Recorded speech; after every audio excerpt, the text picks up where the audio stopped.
The body has limitations, the mind does not. We focus so much on what goes on from the neck down that we forget it all starts from here. Everything starts from here. If you're not mentally ready, you're never really physically prepared. And that's where the preparation starts. I firmly believe that everybody in this room, everybody on this planet has a gift. It's your job to figure out what that gift is. Then it becomes your job to decide whether you're going to act on that or not. Everyone sees the work that you put in, but it's what you don't see is going to determine how far you're going to get. I hear stuff all the time. People say, oh, look in the mirror and you'll see why you're not succeeding. I don't believe that, okay? It's what you don't see in the mirror. That's what's holding you back. It's what you're not willing to see is why talent is not enough. And when you finally see it and accept it and decide to work on it, then you can take that next level. Have the right heroes. I mean, I've always been lucky in that respect. And if the people you look up to are going to form your vision of what the world, how you want to be in later life. And I'll give you two pieces of advice. I'd invest as much in myself as you can. I mean, you're your own biggest asset by far. I mean, you've got all kinds of potential. All the people in this room, you're lucky to be in this country, gotten a good education, but most people go through life using up a very, very small part of their potential. And so anything you do that invests in yourself, that's the best investment you can possibly make. And then I would follow my passion. I mean, whatever turns you on. I was lucky. I found something early that turned me on. But you don't want to take a job just for the money. You don't want to take a job for an organization that you really don't feel good about, or work for people that you don't feel good about.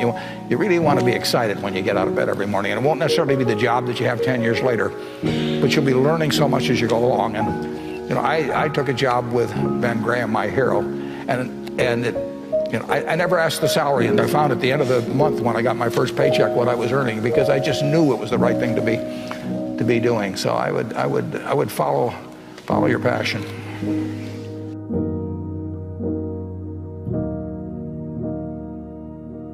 I think happiness trumps everything. Easy for me to say because it really worked out for me, because happiness coincides with financial upside.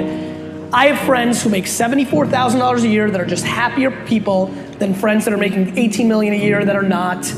You've got to do you, but please don't let the entrepreneurial society, don't let me, don't let your parents push you into what success is. It's different for all of us, but, and this is the big but, you got to be self-aware about it. Yeah, who you spend time with is who you become. Because whoever you spend time with affects your beliefs and your values, and your need for their love, their attention, their significance will affect. If I'm going to play tennis and I play someone worse than I am on a regular basis, I am not going to get better. Right. So you play Agassi. Yeah, you do that. Even if you play terrible, your skill sets are going to grow significantly because of your desire to connect and to play at that level.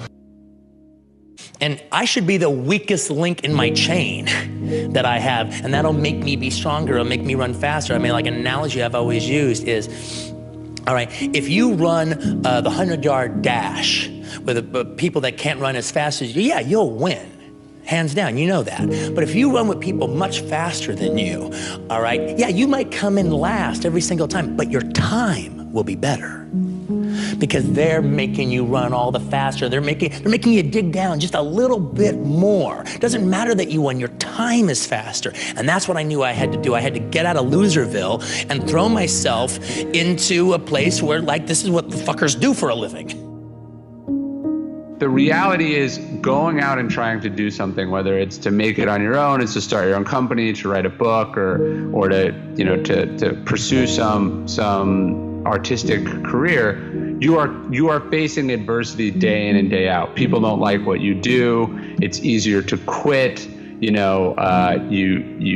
run out of inspiration. you know, you think this opportunity is going to be your big shot and it doesn't pan out, or you get fired, or you get, you know, you get bumped. There's what it really is a day in and day out kind of adversity, right? It's never as easy as you think it is. It never goes as smoothly as you think it is. And I think obviously how we respond to these sort of pivotal moments of enormous adversity is one thing, but I am more interested in how you bounce back day in and day out. How do you get up and do the work, and get up and do the work, and get up and do the work, and deal with the problems as they come your way. It is completely in your control, and it's completely identifiable. And it's only when people don't want to believe that very simple truth. And if you guys know Occam's razor, right? The simplest answer is usually the right answer. The simplest answer is probably not some big conspiracy against you or the department that you're in or whatever. It's you're not doing a good enough job. Steve Martin wrote a book called Be So Good They Can't Ignore You. It's like the masterpiece is enjoying your life to the utmost and having the most success with your family, with your friends, the most relationship success, the most harmony with the people that you come in contact with. But that doesn't seem to be rewarded the same way in our world as like someone who's got some baller house and a fucking helicopter picks him up and he's got golden underwear But that fades, right? Yeah, it does, but they can have that helicopter, and I guarantee you that it fades and they want something new. There's something new that you're desiring past that. Like if you're born into like some super wealthy multi-billionaire family and you've got a Ferrari when you're 16 and you know you drive around there, fly around everywhere in private jets and you live in a giant mansion, I just don't think that you can ever appreciate definitely not the difficulty of life. So the first important lesson that I want to impart to you is the importance of escaping what I call the comparison paradigm. Okay, so you basically have the self-acceptance paradigm and the comparison paradigm. And let me point out some things to you that you might have never thought about. All right, so say you don't make a lot of money, or let's say that you're not that tall or you're not that good looking. Well, think about this for a minute. Imagine you're making 100 grand a year. Okay, you're making $100,000 a year. Sounds like a lot, right? Well, what if I told you that when you make about 100 grand a year, you move into a neighborhood where you probably have friends that are making 500,000 a year or even $1 million a year? Well, what happens if you move into a neighborhood where people are making $1 million a year? You're going to be around people who are making $10 million a year. How about if you make 10 million? You'll be around people making 50 million. Well, do you think that you would feel secure with yourself if you had $50 million a year? You think you would, right? Actually, what I would tell you is that unless you fix the inner issue, you still probably wouldn't. Because when you're making 50 million a year, now you're comparing yourself to people that are called old money. And old money laughs in the face of $50 million a year, okay? Old money laughs in the face of $50 million a year. In fact, you will never win. You will never win in this paradigm. I remember being out in the Lincoln Mall in Miami South Beach, and I went to this watch store. I think it was called Arthur Miller or something like that, and they have these like $100,000 watches. And out of curiosity, I said, how do you sell these? Who's interested in stuff like this? Just not like in a mean or judgmental way, I was just curious. And she was like, well, when you can't bring your yacht to the restaurant, you can wear your Arthur Miller watch. And why do people do that? Well, I think they do it because they need for people to see that they have the big yacht in order to feel comfortable with themselves. It's like when their yacht's not around, they feel naked. It's almost like if you have your favorite shirt, or you're not wearing it, you don't feel good. As you get more and more money, you buy your favorite yacht, you don't feel comfortable if you don't have your favorite yacht around. You're in celebrity circles, but actually celebrities aren't even that rich compared to old money. Whatever circle you're in, there's always somebody who has more, okay? There was a great Nas lyric where he talked about this, where he's like, you know, rappers, we think we're so tight because we got like a gold grill or a Rolex watch, or you know, like heated floors. There's people with a piece of artwork in their house that's worth more than your gold grill, your heated floor, and everything that you own. One little piece of artwork, okay? So if you're comparing yourself, you're not gonna win, no matter how much cash you make. You have to get out of that paradigm. All it is pure insecurity. In fact,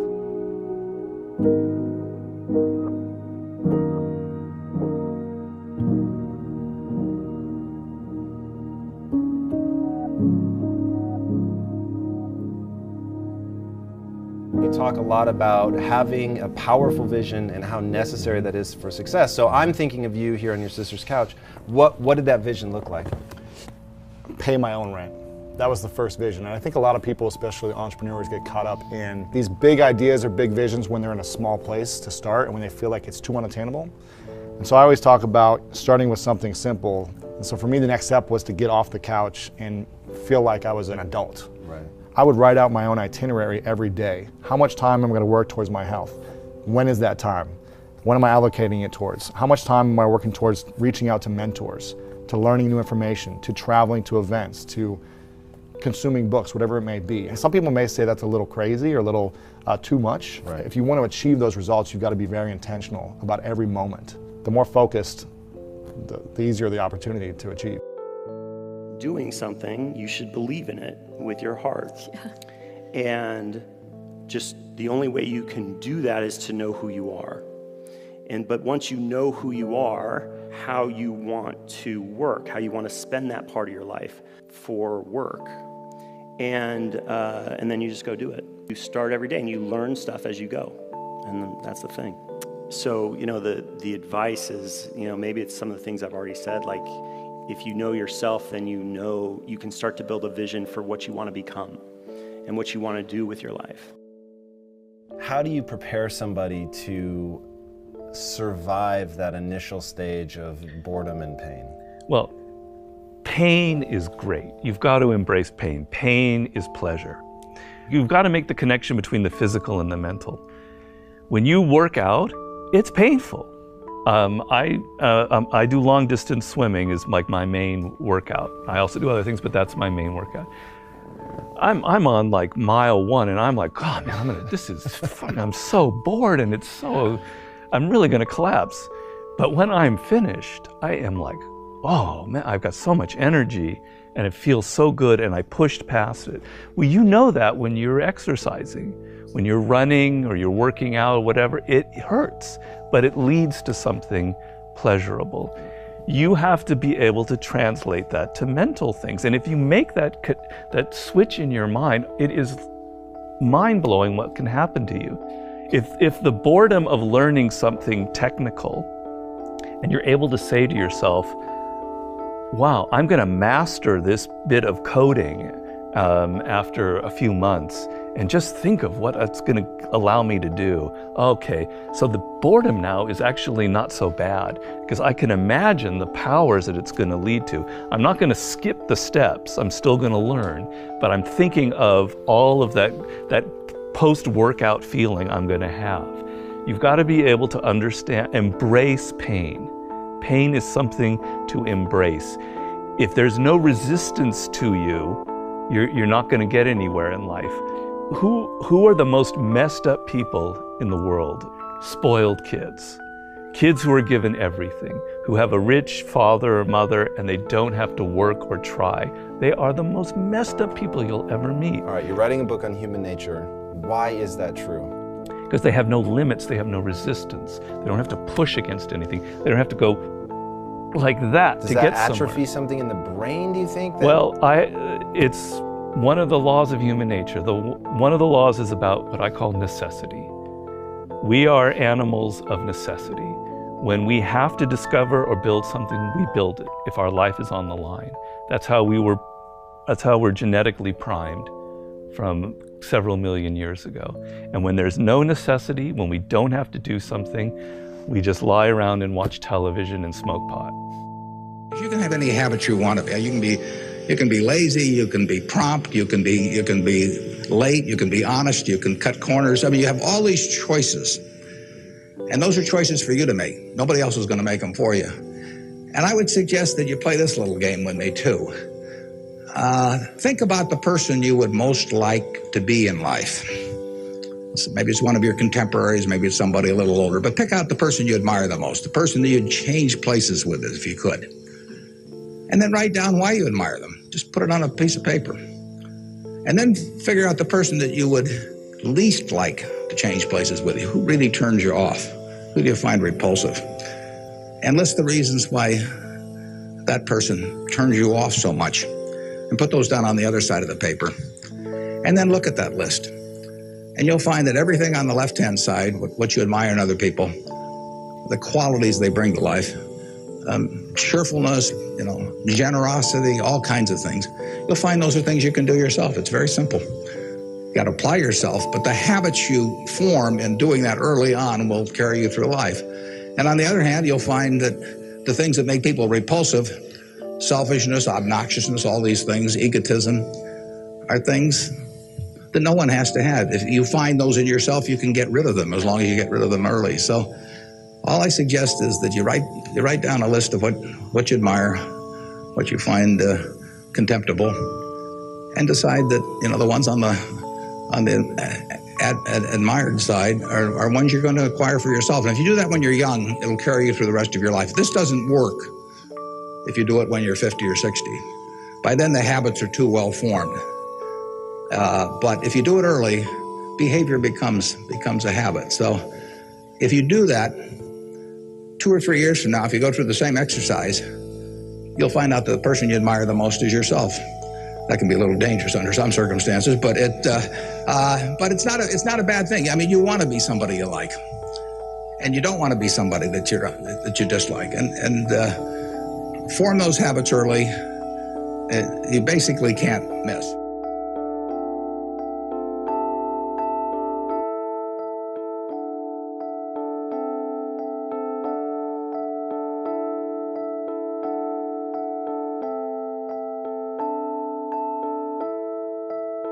In your bias right now, you're thinking, okay, if I get what I want, then I'm gonna be happy. And what I'm showing you is that that's true. And any fucking asshole who tells you you shouldn't work hard, you shouldn't be competitive, you shouldn't go for what you want, you shouldn't fucking crush it financially, in your relationships, in your health, in your goals, and get what you want. You should just be happy now and just don't worry about that stuff. Don't be attached. Any fucking asshole that tells you that, just look at them. You don't have to say it out loud, but in your mind, just say, go fuck yourself, okay? Because they're leading you down a path that's not there to serve you. They're trying to lead you into their groupthink to rationalize their own beliefs. But likewise, also realize that there's another way of looking at things where you could train yourself to have gratitude right now. You could train yourself to laugh right now. You could train yourself to be present to the moment right now. You could discover that when you think less and allow a space in the thinking so that you can get presence, a lot of genius and brilliance and spontaneity and awareness will come to you naturally. You may even discover that you've been getting in your own way. You may discover that you've been making yourself more tired and miserable than you have to be. You may discover that your most natural state is that of joy, and that a lot of modern society, consumer culture, and ego fulfillment has robbed you of a naturally happy state, that you could have spent the last several years of your life in the fucking zone, super happy, and then instead you've been chasing phantoms. You may discover that too.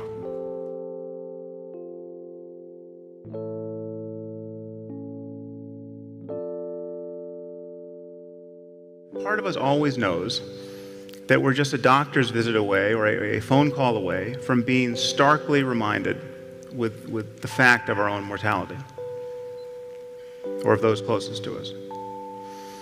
Now, I'm sure many of you in this room have experienced this in some form. You must know how uncanny it is to suddenly be thrown out of the normal course of your life and just be given the full-time job of not dying or caring for someone who is. But the one thing people tend to realize at moments like this is that they wasted a lot of time when life was normal. Okay, it's not just what they did with their time. It's not just that they spent too much time working or compulsively checking email. It's that they cared about the wrong things. They regret what they cared about. Their attention was bound up in petty concerns, year after year, when life was normal. And this is a paradox, of course, because we all know this epiphany is coming. Don't you know this is coming?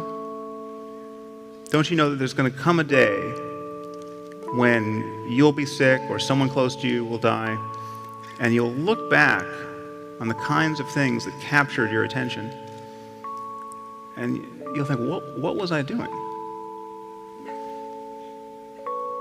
You know this, and yet if you're like most people, you will spend most of your time in life tacitly presuming you'll live forever. I mean, it's like watching a bad movie for the 4th time. Or bickering with your spouse.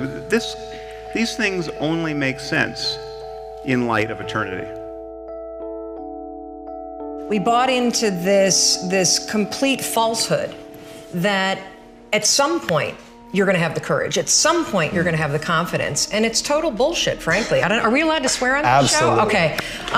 It's complete garbage. And so there are so many people in the world, and you know, you may be watching this right now, and you have these incredible ideas, and what you think is missing is motivation. And that's not true. Because the way that our minds are wired, and the fact about human beings is that we are not designed to do things that are uncomfortable or scary or difficult. Our brains are designed to protect us from those things because our brains are trying to keep us alive. And in order to change, in order to build a business, in order to be the best parent, the best spouse, to do all those things that you know you want to do with your life, with your work, with your dreams, you're going to have to do things that are difficult, uncertain, or scary, which sets up this problem for all of us. You're never going to feel like it. Motivation's garbage. You only feel motivated to do the things that are easy, right? Why do you think that is?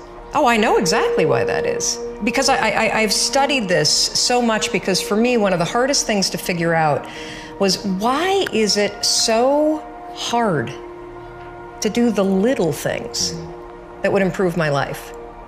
And what I've come to realize, and what we'll talk a lot about today, is that the way that our minds are designed is our minds are designed to stop you at all costs from doing anything that might hurt you. And the way that this all happens is it all starts with something super subtle that none of us ever catch. And that is with this habit that all of us have that nobody's talking about. We all have a habit of hesitating. We have an idea, you're sitting in a meeting, you have this incredible idea, and instead of just, you know, saying it, you stop and you hesitate. Now, what none of us realize is that when you hesitate, just that moment, that micro moment, that small hesitation, it sends a stress signal to your brain. So then your brain goes to work to protect you. It has a million different ways to protect you. One of them is called the spotlight effect. It's a known phenomenon where your brain magnifies risk. Why? To pull you away from something that it perceives to be a problem. And so you can truly trace every single problem or complaint in your life to silence and hesitation. Those are decisions. And what I do, and what's changed my life, is waking up and realizing that motivation's garbage. I'm never gonna feel like doing the things that are tough or difficult or uncertain or scary or new. So I need to stop waiting until I feel like it. And number two, I am one decision away from a totally different marriage, a totally different life, a totally different job, a totally different income, a totally different relationship with my kids. Your life comes down to your decisions. And if you change your decisions, you will change everything. People should fucking stop complaining. Right. People should figure out who the fuck they are. Good call. People should not listen to America propaganda of fixing the shit they suck at. They should be tripling down on what they're good at. They should be competent in certain areas, but you're not gonna become Beyonce, or, you know, like your bone structure is a certain way. Like, you're not gonna solve everything. Your IQ can get a little bit better, but don't worry about the incremental. Figure out what you fucking puts you on fire and you're halfway decent at. If you're lucky enough right now to be listening and you're good at what you like, become tunnel fucking vision.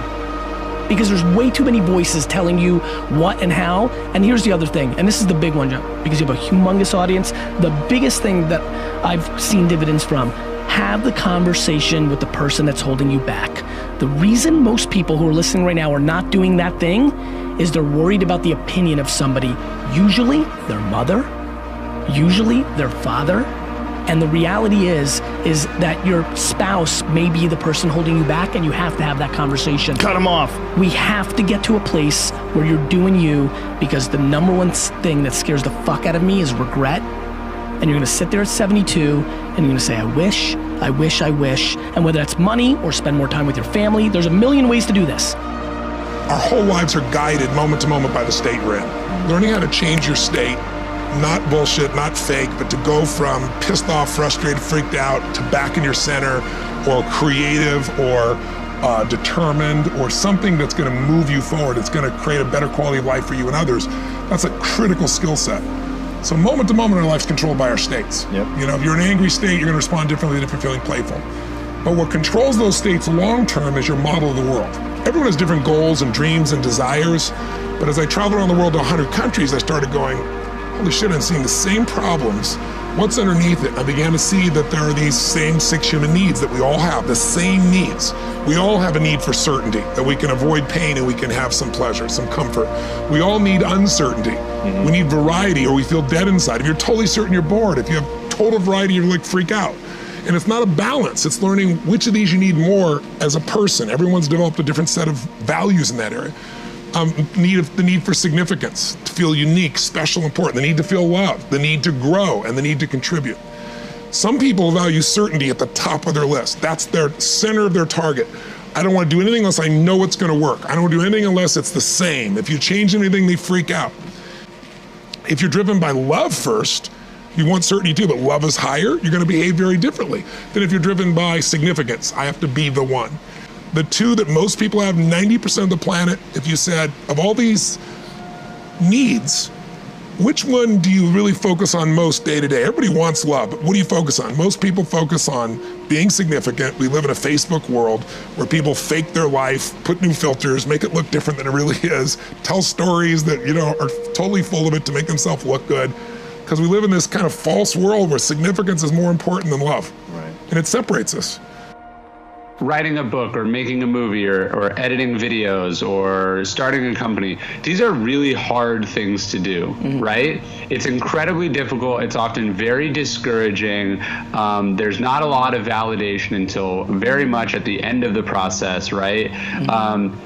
And so what happens is that talking about these things is always easier and always much more validating than doing them if you sort of have the wrong attitude. So what you see is people spending all their time on social media talking about what they're doing instead of struggling to do it, right?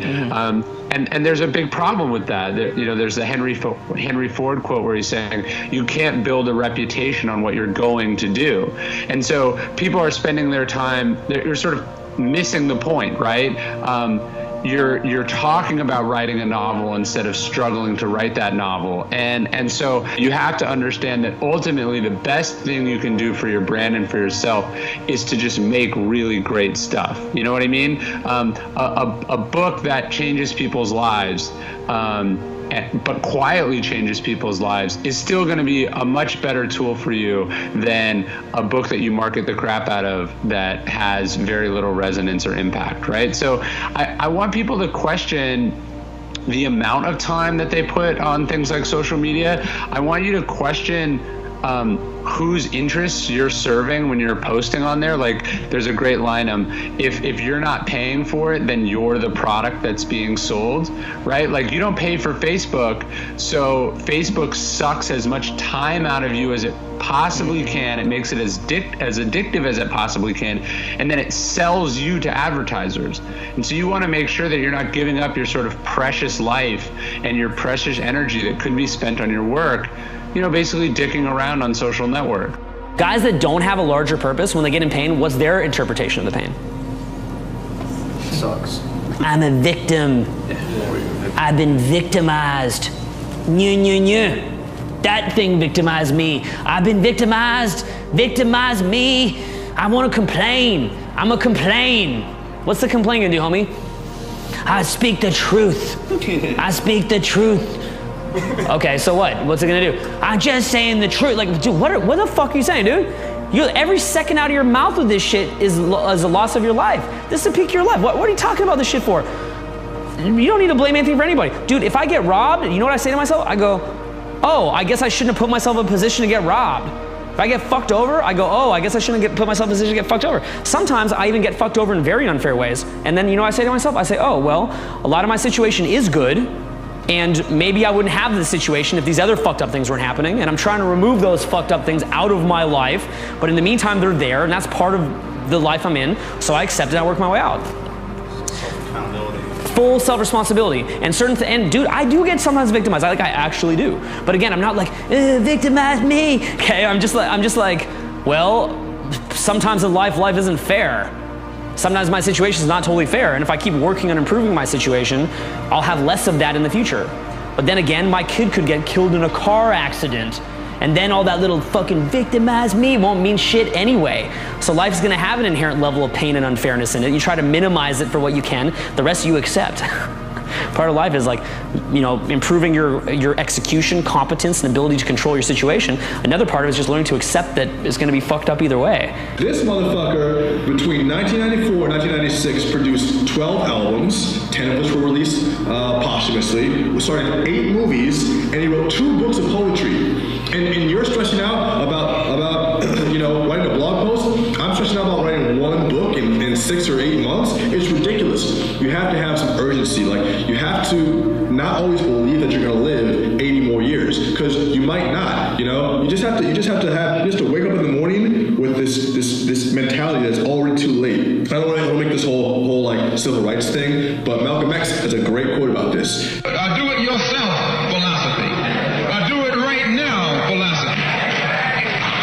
It's already too late philosophy. But he was talking about black nationalism and why black people need to just figure out their shit now, whatever. And he said, you know, it's a do-it-yourself philosophy, a do-it-right-now philosophy, it's already too late philosophy. That's the philosophy you gotta have for your life. You just gotta figure out what it is you wanna do and then say, shit, I'm already late. Because that's it, you can wake up tomorrow, you're fucking dead. You know, I had a friend from Under 30 Experiences, which is a great group of friends of mine. We do a lot of work together, and I love everyone that's involved there. I had a friend who was swimming out in Costa Rica, and he got pulled in by Riptide. He's fucking gone. I really hope he's not. I hope and pray that they find him and he's safe. He got pulled in by Riptide in the ocean, and he's gone. He's just gone. He's a 20-year-old dude. He woke up, and now that's it. He has no more life. You know, you gotta have urgency. If you want something, you gotta go out and get it now. You gotta stay up late. If you value sleep more than you value getting your shit done, well, then you're always gonna be sleeping and not getting your shit done. And I'm not saying don't rest your body. I'm not saying don't take care of yourself. But like,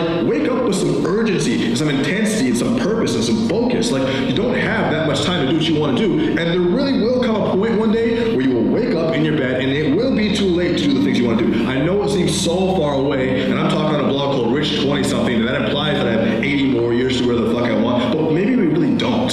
You know? So if that's the case, and we really don't know, then shouldn't we err on the side of caution and say, maybe I should be a little bit more pressured to get some things done?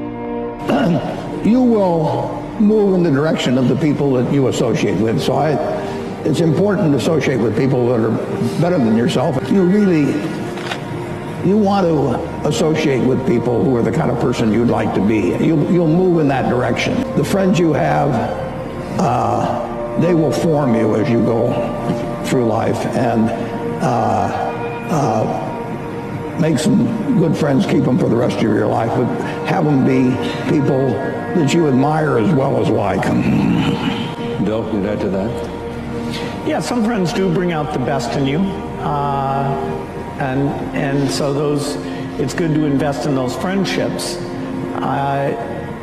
And you know, some friends challenge you about things you're doing, and that, you know, that level of intimacy is great. I wouldn't say that I was so obsessed with work. I didn't invest, I'd say, in my 20s and 30s as much as I should have.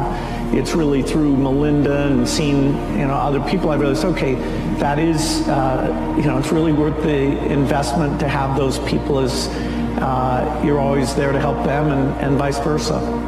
Related to this pendulum, when it comes to fitness, when it comes to personal development, when it comes to business success advice, any kind of other advice, is that a lot of people, I mean, there's been a lot of marketing in the last couple of years that is basically doing this. It's saying, hey, find the experts, and I've been saying this as well. I mean, many times I say this, right? Find the experts, find the guy who has done it, find the guys who have the results that you want, that has the business, that has the body, that has the lifestyle, that has the relationships, and study them. Learn from them, master what they know, because they will probably be able to help you to get to your goal faster, right? And that's the assumption, and that's true, right? If you seek out an expert, and let's say someone who has built multiple 7-figure businesses, obviously, I mean, you can learn from them and you'll be able to get there faster. Similarly with relationships, if you find someone who is an expert at that, I mean, they'll be able to help you get there faster. To whatever person you want to meet, or to master social skills or to get better at that, obviously they will know, right? And it's really good that we live in an age where there is that information out there, there is that abundance, and there is that ability for you to kind of use that as a shortcut to get your results faster. But now what's happened is that there's this pendulum that has swung in that direction where people will spend literally all of their time studying other people. Like 99% of their time will be spent studying and trying to copy what other people are doing, and there's 0 minutes spent studying yourself, right? And studying yourself is where you actually see whether something is working for you or not. And it's almost like people are blinded, and there's obviously a finite amount of time. And if you're not studying yourself, you're not looking at what works for you, how are you gonna figure that out? How are you gonna get results? And I mean, success is not random, you know, it's not like it'll randomly happen because you read this book. It's not gonna randomly happen because you met this guy, or you networked with this guy, or you copied this guy's workout, or you bought a program. I mean, it's not randomly gonna happen. But what is gonna happen is that you're gonna take action based on the ideas, based on the principles or the methods that you potentially received from some of those programs, from some of those people that are really successful, and you apply some of that stuff and you see what stuff works for you and you discard the stuff that doesn't work for you. That's basically how it works.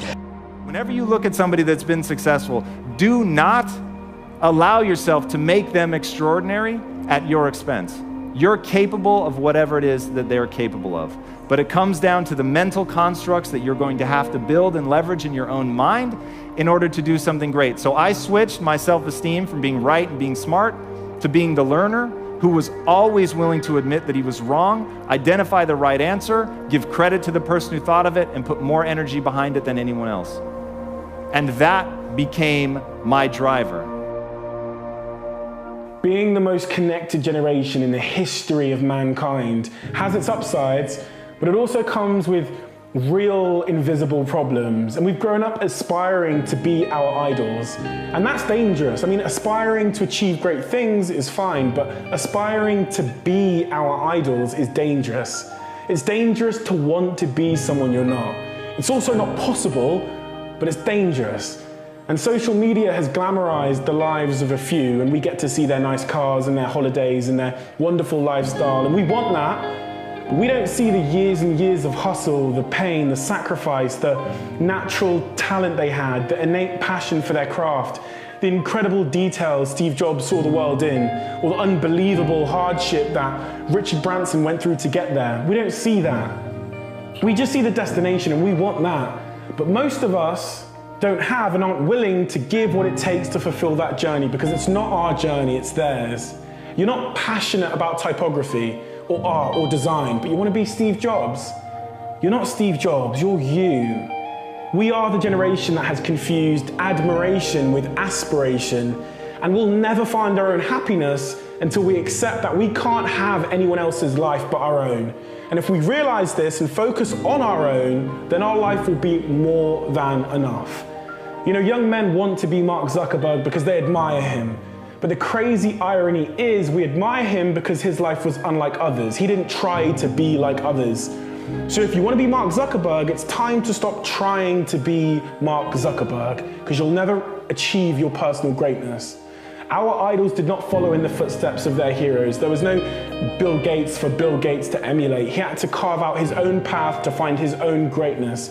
Each of our idols have uniqueness as their power. They had the conviction to disagree, the confidence to persevere, and the braveness to go against the status quo instead of embracing it. You know, we celebrate their individuality and their lack of conformity, and the audacity of their strong beliefs that black was equal to white, or their vision for a pocket computer, or a more connected world, or a driverless car, or a personal spaceship that could go to Mars. These ideas could only come from people who did not follow in the footsteps of others. So my advice to my generation is, don't aspire to be your hero. Stop trying to mimic what you see them doing. Strive to be yourself. Visionaries are not to be imitated, they are to be admired. Trying to be someone else is a surefire way of becoming nobody at all. The only great person you can become is the greatest version of yourself, because all the other great people are already taken. And the funny thing is, once you become the greatest version of yourself, people will see your life and they'll make the mistake of trying to be you too. We want to show all the hoopla. I hate what's going on Instagram right now. Everybody living their fake life, putting up pictures of like baby giraffes and like hot chicks and $50,000 cash on a bed and a boat, and painting a lifestyle that is not realistic. And I want to have this conversation because I think that I have a big enough voice to start the conversation about, look, there is a level of talent here, and what we need to all be doing is figuring out what we're best at and going all in on that. People who are great at their crafts became great, and if you read their stories, you'll learn that obviously it's not like one of the people who talks about is Leonardo da Vinci. It's not like Leonardo da Vinci woke up one day and was painting incredible paintings. Like, there was this long process of apprenticeship and this long period of suffering. Even the fact that da Vinci was like an illegitimate child, so he didn't have all the rights and privileges of having like some of the more noble professions. So he had to go into art, and because he had to go into art, and he wasn't allowed to like live in his father's house, he had to study and become an apprentice. And he went through this whole process. And the idea of mastery, I think, a lot is lost on our generation. The idea of becoming really, really good at something. And you can tell that because of the social media use that we have, and because of the way that our attention, the arc of our attention now, and how short that arc is. We're losing our ability to focus deeply on something even when it's boring. Which is another thing. There's another book by Cal Newport called Deep Focus. It's called Deep Work, and it just talks, again, kind of links in with mastery, talking about the ability to go really deep on a skill that you're trying to build, or go deep on a path you're trying to take in your life. We don't accept boredom anymore. We don't. No, we don't. And we've made in our minds, we've somehow confused passionate with entertaining. Oh yeah. Right. So like that means if I'm so passionate about this thing, like. But that means I need to be entertained by it all the time. No, it takes a lot of work to get good at something. And that means struggle, that means hardship, and that means a lot of boredom. Yeah. And with all these fucking distractions, I mean, look, I have 2 phones, I've got a laptop, you've got the phones, like, there's all these distractions coming at us that are just begging for our attention, that it's so easy to give up at every moment, and therefore we feel like, oh, we're let down, we're not making It's hard to go deep. It's really hard to go deep and to focus on something. And then you place that within the context of like, everything that I was talking about. Most of things that happen in life you have no control over. You don't control your parents, where you're born, when you were born, what era, really what schools you go to, anything like that. And then beyond that, just things happen to you. And so the way I look at it, maybe 95, 96% of what happens in life, you have no control over. It's just circumstances coming at you. But you have a little margin of control. And power is the ability to increase that tiny little margin to 4, 5, 6%. And how do you increase that margin of control over circumstances, over people?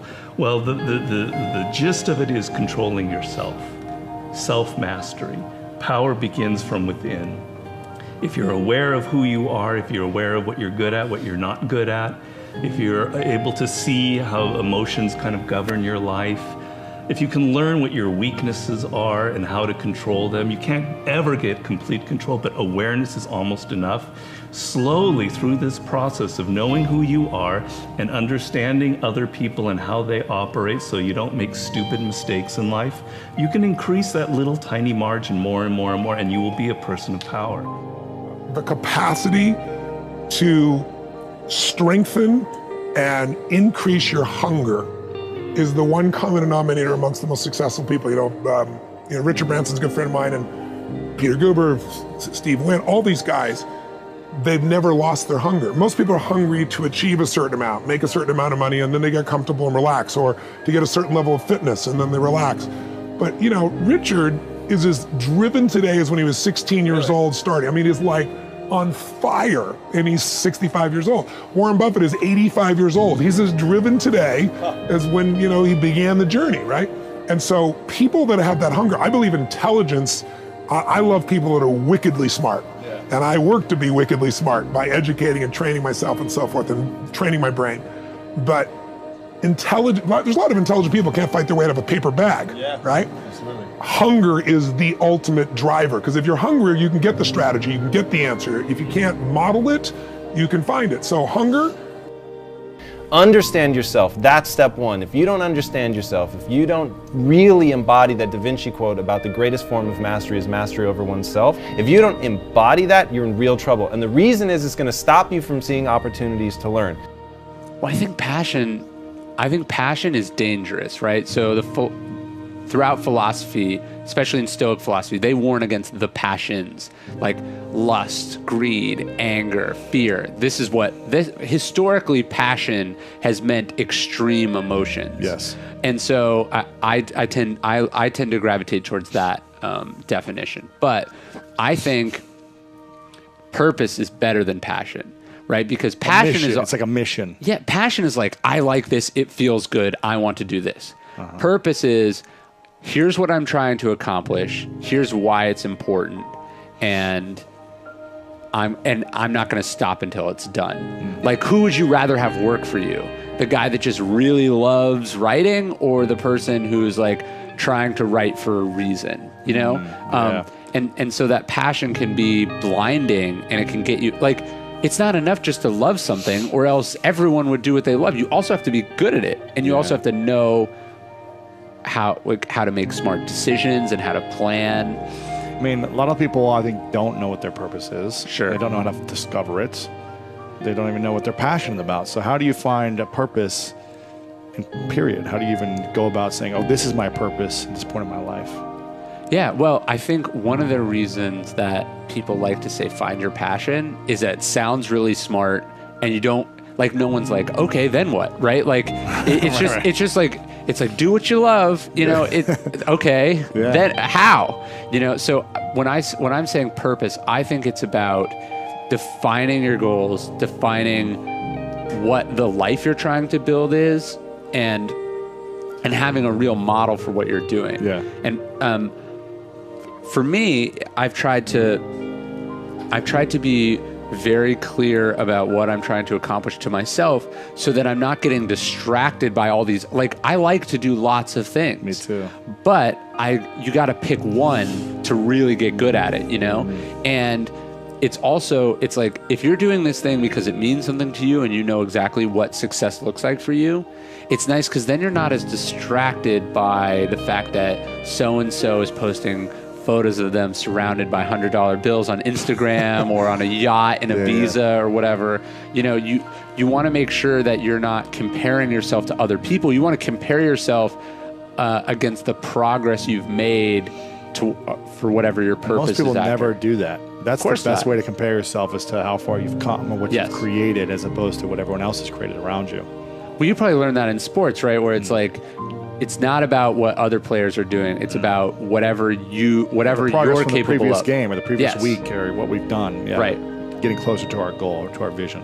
But everyone has their demons in battles. Of course. It doesn't matter if they're like the richest person or the most successful or the most good-looking or the most athletic. There's some battle I feel like we're always facing.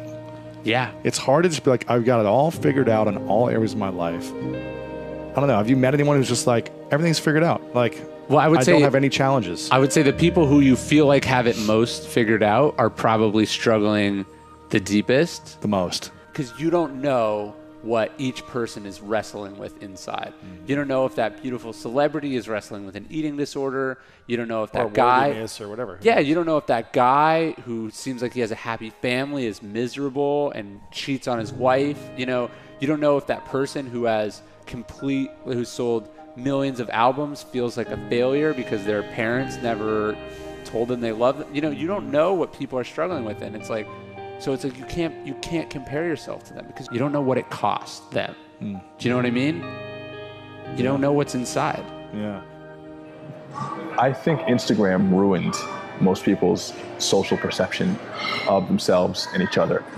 It's really easy to see others who are doing well and feel this core of anxiety in the pit of your stomach, this core of inadequacy because others seem to be always doing better than you, driving a nicer car, wearing better clothes, have a hotter girlfriend or boyfriend, have more fun at work. They're not even working. What are they doing? I look at some of these people on Instagram, I think, man, how do you live? Because I don't ever see you doing anything that's remotely looking like work.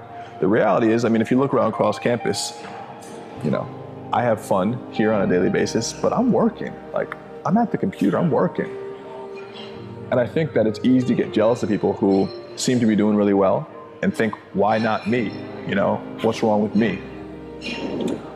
Once you stop thinking like that, and once you kind of detach the negative emotions from people who are successful and succeeding, it makes room for you to feel better about yourself. And it doesn't put a lot of pressure on you, or puts less pressure on you to be perfect. When people who succeed and successful people inspire you, it makes you start to think about how you can do the things they're doing, rather than think about why you're not able to do them, right? So it's less about competition and more about, you know, creativity in terms of how you're gonna solve your problem. Jealousy never helped anybody, man. And I'm not saying the whole like, oh, you know, if you don't have haters, you ain't doing well. I'm just talking from a basic human level. Nelson Mandela supposedly said this. He said, you know, jealousy or hatred is like drinking poison and expecting it to kill your enemies, right?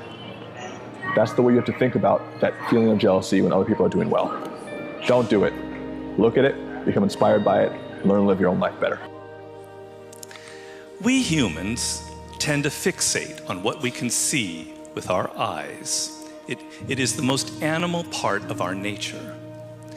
When we look at the changes and transformations in other people's lives, we see the good luck that someone had. We see the book or the project that brings the money and the attention. In other words, we see the visible signs of opportunity and success.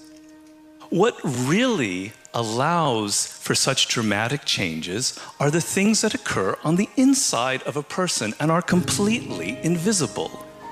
The slow accumulation of knowledge and skills, the incremental improvements in work habits and the ability to withstand criticism. Any change in people's fortune is merely the visible manifestation of all of that deep preparation over time. By essentially ignoring this internal invisible aspect, we fail to change anything fundamental within ourselves. And so in a few years' time, we reach our limits yet again, we grow frustrated, we crave change, we grab at something quick and superficial, and we remain prisoners forever of these recurring patterns in our lives.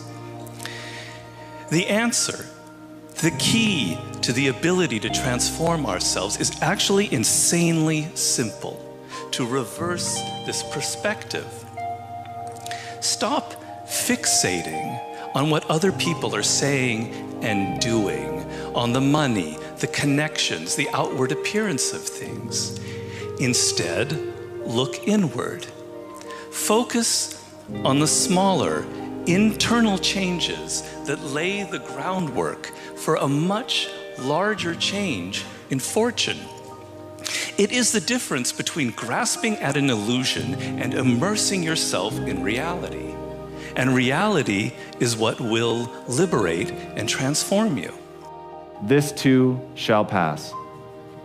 Whatever you're feeling, whether you're feeling great or whether you're feeling terribly, it's going to pass. But if truly you could never feel good about yourself ever again, why would you want to go on? Even serving other people, you do it in part because of how beautiful it feels. So helping people understand that that will pass, that there will be something beautiful again waiting for them, but that what you build your self-esteem around, what that ego is tied to is absolutely critical, because if you tie it to being right, if you tie it to being good, if you tie it to being pious, if you tie it to anything that is fragile or tenuous, it can go away. and then your ego is damaged, and then the psychological immune system kicks in, and then you start making really weird choices. So build your ego around something positive. Build your ego around something that is truly anti-fragile. Something that's anti-fragile is not something that's resilient. Resilient things are still defined by their breaking point. Their breaking point just happens to be far away. Anti-fragile is the more it's attacked, the stronger it gets. Right? Because inside of your comfort zone, you won't learn much about yourself. Right? If you're just doing some stuff, that just random stuff that is not challenging you, you won't really get those lessons. To get a good lesson in life, it actually takes a little bit of pain, a little bit of suffering, a little bit of failure, and a little bit of getting outside of that comfort zone. And actually, the more you exit the comfort zone in that healthy way, you don't want to go too far out to go to that red alert. You want to still be in that yellow alert, as you said. And once you exit a little bit, you will just exit enough to be able to learn, to be able to realize lessons that are helpful for you. And that's the third part that is important to understand, is that you can only learn about yourself through challenges, through exiting the comfort zone. You won't learn much through theory. You will only learn through action. Through theory, I mean, you can gather information, you can gather ideas how to take action better, but it's not going to replace action itself. And you know this. I mean, everybody who's been through college, I mean, I got a master's in computing, all that theory that I knew and that I learned and all that stuff, now I can Google in 5 minutes. Right? In 5 minutes, I can Google my entire college. What does that give me? Pretty much nothing. But all the practical stuff that I learned, the theory that I've applied, the ideas that I've kind of went through my own life that I've applied, and I put in my own work in there, my own effort, I remember every single detail of that. And that's what it's coming down to. It's about you taking ideas, applying them as a little scientist, doing a little bit of an experiment, realizing that feedback, making sure that you are moving forward, that you are aware, that you have raised that level of awareness, so you're not that person who's just living in a daze, so doesn't know what's going on. And once you get there, that's where the magic happens. So you just have to make micro adjustments. At the end, it's all about the micro adjustments. Right? As you're going toward the path of success, and you guys know that famous picture of success, and that people are thinking it's a straight line, but then it's like going all over the place. Well, that is a little bit true, right? And every time you fall off track a little bit, there's a micro adjustment that you make. And that micro adjustment, if it's based on true data that you've gathered through taking action, then it's gonna be a good adjustment. If it's just a random adjustment, you can just go even further off the path. And that's really what you're all trying to figure out, is how do I gather the right data, the data that is actually useful for me. And once you gather that data, that's where success starts to happen. You want to think of your journey like, it's almost like you see that light at the end of the tunnel, but you also want to think of it like a narrow road. You want to think of success as a narrow road. So you are walking that line of success, but you have a more focused set of behaviors than most people, and you are constantly course correcting. So you're learning from where you fucked up, and you're taking the lesson and then course correcting again and again and again and again. And you know who I actually kind of learned it from? It was interesting. I learned it from watching Kobe Bryant win a championship against Boston 2 years ago. Because every game that the Lakers would play, whenever they would lose, they would always talk about the little lessons that they got from the loss, and about how they had the ultimate vision of the championship and how they needed it to come together for the championship. And it doesn't matter where you're at right now, what you've done in the past, or where you think you're going. You can always create a better tomorrow if you start taking action today. So I want you to think about, what is the vision? Where do you want to be in 10 years? And what's the action step you can take right now? Again, it doesn't matter how broke or how broken you are. You can always create a better future if you start with a positive mindset right now.